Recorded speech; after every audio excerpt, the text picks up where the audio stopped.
July 19th. St. Vincent of Paul. St. Vincent was born A.D. 1576.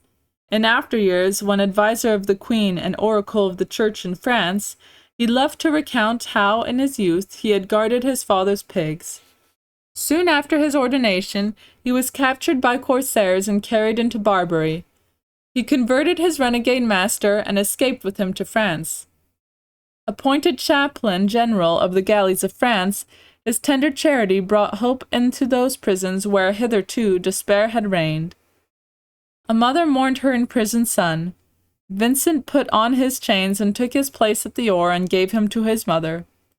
His charity embraced the poor young and old, provinces desolated by civil war, Christians enslaved by the infidel. The poor man, ignorant and degraded, was to him the image of him who became as a leper and no man. "Turn the medal," he said, "and you then will seek Jesus Christ." He went through the streets of Paris at night, seeking the children who were left there to die. Once robbers rushed upon him, thinking he carried a treasure, but when he opened his cloak, they recognized him and his burden and fell at his feet. Not only was St. Vincent the savior of the poor, but also of the rich, for he taught them to do works of mercy. When the work for the foundlings was in danger of failing from want of funds, he assembled the ladies of the Association of Charity. He bade his most fervent daughters be present to give the spur to the others.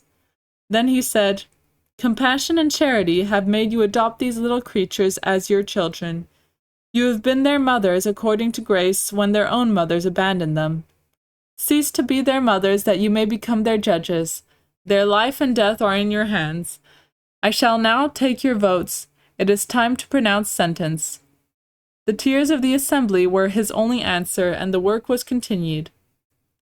The Society of St. Vincent, the priests of the mission, and 25,000 Sisters of Charity still comfort the afflicted with the charity of St. Vincent de Paul. He died A.D. 1660. Reflection. Most people who profess piety ask advice of directors about their prayers and spiritual exercises. Few inquire whether they are not in danger of damnation from neglect of works of charity.